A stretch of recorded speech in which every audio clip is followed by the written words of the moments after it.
নমস্কার বন্ধুরা, প্রেসার কুকারের মধ্যে বেগুন আর তার সাথে অল্প কিছুটা পরিমাণে কাঁচা সর্ষের তেল দিয়ে বেগুনের দুর্দান্ত একটা রেসিপি আজ আপনাদের সাথে শেয়ার করতে চলেছি। বেগুন একবার যদি এই রকম ভাবে রান্না করে খান, বারবার বানাবেন। একদম অল্প সময়ের মধ্যেই চটজলদি রেসিপিটা তৈরি করে নিতে পারবেন। ভাত, রুটি, পরোটা যে কোনো কিছুর সাথেই খেতে দারুণ লাগে। তাহলে বন্ধুরা চলুন রেসিপিটা এবার শুরু করা যাক। এখানে সবার প্রথমে ওই মোটামুটি আমি 200 গ্রাম ওজনের একটা বেগুন নিয়ে নিয়েছি।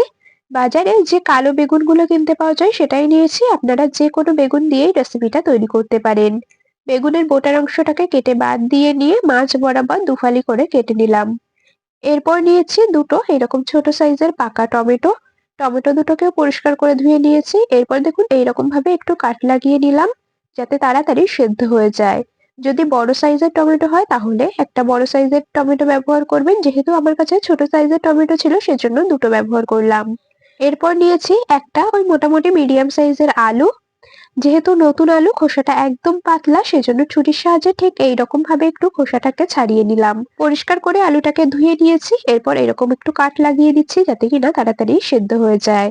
বন্ধুরা এই সময়টা আপনারা কিন্তু অবশ্যই আমাকে কমেন্টসে জানিয়ে যাবেন আপনারা কে কোন জায়গা থেকে আমার আজকের এই রেসিপিটা দেখছেন, তবেই না আপনাদের কমেন্টসে ধন্যবাদ জানাতে পারবো। এদিকে আলু, বেগুন, টমেটো সবকিছুই পরিষ্কার করে ধুয়ে কেটে নিয়েছি। একটা প্রেসার কুকার নিয়ে নিয়েছি। প্রেসার কুকারের মধ্যে কেটে রাখা বেগুন, আলু আর টমেটো গুলোকে দিয়ে দেব। বেগুন, আলু, টমেটো সমস্ত কিছু প্রেসার কুকারের মধ্যে নিয়ে নিয়েছি। এখন এর মধ্যে দিয়ে দিচ্ছি কাঁচা সর্ষের তেল। ওই চা চামচের মোটামুটি 2 চা চামচের মতো কাঁচা সর্ষের তেল আমি এর মধ্যে দিয়ে দিলাম। এর মধ্যে একেবারে জলের ব্যবহার করব না, যেহেতু বেগুন টমেটো থেকে বেশ অনেকটাই জল বেরোবে। আর দিয়ে দিলাম দুটো কাঁচা লঙ্কা। প্রেসার কুকারে ঢাকা আটকে আমি 2 থেকে 3টের মতো হুইসেল দিয়ে নেব। আপনারা প্রেসার কুকার অনুযায়ী সিটি কম বেশি করে দিয়ে নেবেন, যাতে সমস্ত কিছু খুব ভালো করে সেদ্ধ হয়ে যায়। ওভেনের এক পাশে প্রেসার কুকার বসানো রয়েছে, আরেক পাশে বসিয়ে দিয়েছি কড়াই। কড়াইটাকে গরম করে নিয়ে তার মধ্যে ওই 7 থেকে 8টার মতো দিয়েছি গোটা গোলমরিচ। গোলমরিচগুলোকে ড্রাই রোস্ট করে নেব। বেশ সুন্দর ভাজা হওয়া পর্যন্ত একটু ভেজে নিতে হবে। ওই মোটামুটি মিনিট খানেক বা 2 মিনিটের মতো গ্যাসের ফ্লেম মিডিয়াম টু হাইতে দিয়ে গোলমরিচগুলোকে ভেজে নিয়েছি। একটা বাটির মধ্যে নামিয়ে নিলাম। গোলমরিচের পাত্রটাকে এখন সাইডে সরিয়ে রাখবো আর এই কড়াইয়ের মধ্যে দিয়ে দিচ্ছি সামান্য পরিমাণে সর্ষের তেল। তেলটাকেও বেশ ভালো করে গরম করে নিতে হবে। সর্ষের তেলটাকেও বেশ সুন্দর করে একটু গরম করে নিয়েছি। এখন এর মধ্যে দিয়ে দিচ্ছি শুকনো লঙ্কা। আমি 3টের মতো এর মধ্যে শুকনো লঙ্কা দিলাম। আপনারা যেই রকম ঝাল খাবেন সেই অনুযায়ী কিন্তু শুকনো লঙ্কার পরিমাণ কম বেশি করে দিয়ে নেবেন। প্রেসার কুকারের মধ্যে যেহেতু দুটো কাঁচা লঙ্কা ব্যবহার করেছি সেজন্য 3টে এখানে শুকনো লঙ্কা দিলাম। আপনারা নিজেদের স্বাদ অনুযায়ী কাঁচা লঙ্কা, শুকনো লঙ্কার পরিমাণ কম বেশি করে নিয়ে নেবেন। এদিকে শুকনো লঙ্কাগুলোকে বেশ লাল লাল করে ভেজে তুলে নিলাম। আবারও প্রেসার কুকারের কাছে চলে এসেছি। ওই প্রেসার কুকারে আমি 2 থেকে 3টের মতো হুইসেল দিয়ে নিয়েছি। গ্যাস অফ করে দিয়েছি আর এখন ঢাকনাটাকে খুলে নিলাম। আলু, বেগুন, টমেটো সমস্ত কিছু কিন্তু খুব ভালো মতো সেদ্ধ হয়ে গেছে দেখুন। আর একদমই আমি এর মধ্যে জল দিইনি। তবে আপনাদের যদি মনে হয় একটু জল দেবেন তাহলে আপনারা একদম সামান্য একটু জল দিতে পারেন।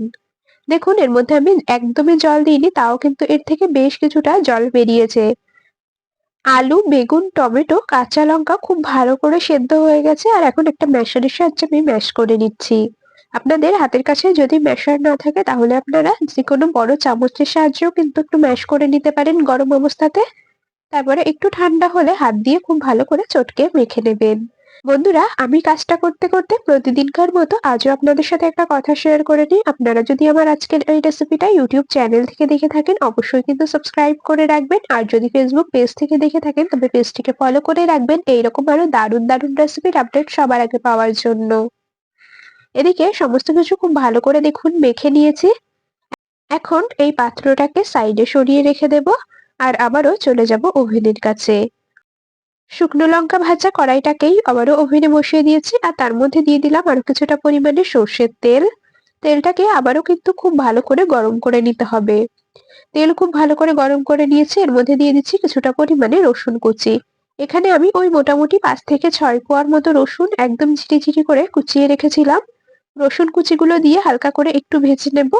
রসুন কুচি খুব বেশি ভাজবো না, মানে খুব বেশি যেন পুড়ে না যায়, তাহলে কিন্তু রসুনের যে সুন্দর ফ্লেভারটা সেটা নষ্ট হয়ে যাবে।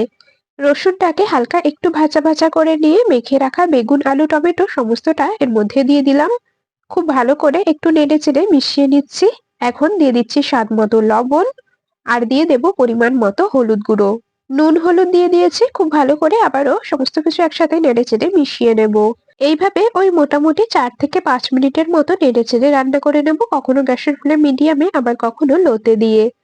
ওভেনে রান্নাটা হতে থাকুক আর এই সময় আমি বাকি কিছু কাজ কমপ্লিট করে নেব। এখানে দেখুন যে ড্রাই রোস্ট করে রাখা গোলমরিচগুলো, ওগুলোকে নিয়ে নিয়েছি আর গোলমরিচগুলোকে এখন সুন্দর করে গুঁড়ো করে নিতে হবে। আপনারা চাইলে শিলেও গুঁড়ো করে নিতে পারেন, আমি একটা হামানদিস্তার সাহায্যে একদম মিহি করে গুঁড়ো করে নেব। যেহেতু খুব ভালো করে ড্রাই রোস্ট করে নেওয়া হয়েছে, তো খুব তাড়াতাড়ি দেখবেন গোলমরিচ গুঁড়ো হয়ে গেছে। দেখুন গোলমরিচগুলো সুন্দর করে গুঁড়ো করে নিয়েছি। তো এখন আবারও চলে যাব ওভেনের কাছে। ভর্তাটাকে বেশ ভালো করে কিছুক্ষণ নেড়েচেড়ে ভেজে নিয়েছি। এখন এর মধ্যে দিয়ে দেব কিছুটা পরিমাণে কুচিয়ে নেওয়া পেঁয়াজ।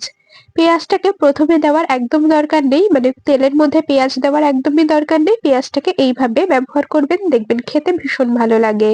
আর গুঁড়ো করে রাখা গোলমরিচের থেকে আমি 1/2 চা চামচ গোলমরিচ এর মধ্যে দিয়ে দিলাম। মিডিয়াম সাইজের দুটো পেঁয়াজকে আমি কুচিয়ে রেখেছিলাম, তার থেকে অর্ধেকটা পেঁয়াজ আমি এখন দিয়ে দিলাম আর বাকি অর্ধেকটা পরে ব্যবহার করব। পেঁয়াজ কুচি আর গোলমরিচ গুঁড়ো দিয়ে এভাবে কিছুক্ষণ নেড়েচেড়ে রান্না করে নিতে হবে। ওভেনে রান্নাটা হতে থাকুক, এই সময় আমি আরো একটা কাজ কমপ্লিট করে নেব। এখানে দেখুন যে শুকনো লঙ্কা 3টেকে ভেজে রেখেছিলাম, তার বোটাগুলোকে ছাড়িয়ে নিলাম।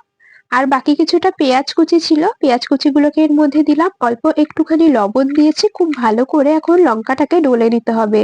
অল্প একটু লবণ দিয়েছি যাতে পেঁয়াজটা সুন্দর নরম হয়ে যায় আর লঙ্কাটাও যাতে বেশ ভালো করে একটু মেখে নেওয়া যায়। আগে যেহেতু ভর্তাতে লবণ হলুদের ব্যবহার করা হয়েছে, সেজন্য কিন্তু আমি এখানে একদমই সামান্য পরিমাণে লবণ দিয়েছি। খুব ভালো করে লঙ্কাটা চটকে নিয়ে তার মধ্যে কিছুটা পরিমাণে দিয়ে দিলাম সর্ষের তেল। পেঁয়াজ, ভাজা শুকনো লঙ্কা, সামান্য লবণ আর কিছুটা পরিমাণে কাঁচা সর্ষের তেল দিয়ে খুব ভালো করে মেখে নিয়েছি। পেঁয়াজটা বেশ সুন্দর নরম হয়ে গেছে, এখন এটাকে সাইডে সরিয়ে রাখলাম। আবারও ওভেনের কাছে চলে এলাম। ভর্তাটা বেশ ভালো করে কিছুক্ষণ রান্না করে নিয়েছি। এর মধ্যে এখন দিয়ে দিচ্ছি বেশ খানিকটা পরিমাণে কুচিয়ে নেওয়া ধনেপাতা। ধনেপাতা কুচি দিয়ে আবারও ভর্তার সাথে খুব ভালো করে একটু নেড়েচেড়ে মিশিয়ে নেব। রান্নাটা প্রায় হয়ে এসেছে, এখন গ্যাস অফ করে দেব। গ্যাস অফ করে দিয়েছি আর এখন এর মধ্যে মেখে রাখা যে পেঁয়াজ লঙ্কাটা সেটাকে দিয়ে দিতে হবে।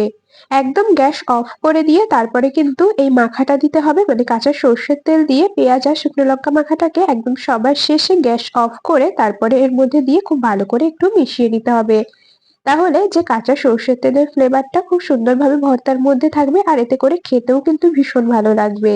বেগুনের এই ভর্তা গরম ভাত হোক বা রুটি পরোটা যেকোনো কিছুর সাথেই কিন্তু আপনারা পরিবেশন করতে পারবেন।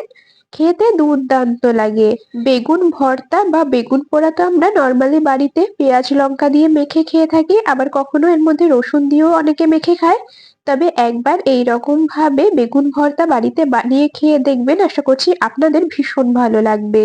আমাদের আজকের এই রেসিপিটা কেমন লাগলো অবশ্যই কমেন্টসে জানিয়ে যাবেন। যদি ভালো লেগে থাকে তবে ভিডিওটিতে একটি লাইক আর বন্ধুদের মধ্যে অনেক অনেক শেয়ার করে দেওয়ার অনুরোধ রইল। তাহলে আজ এখানেই শেষ করছি, আবার দেখা হবে পরবর্তী কোনো রেসিপির সাথে। ততক্ষণ সকলে ভালো থাকবেন, সুস্থ থাকবেন।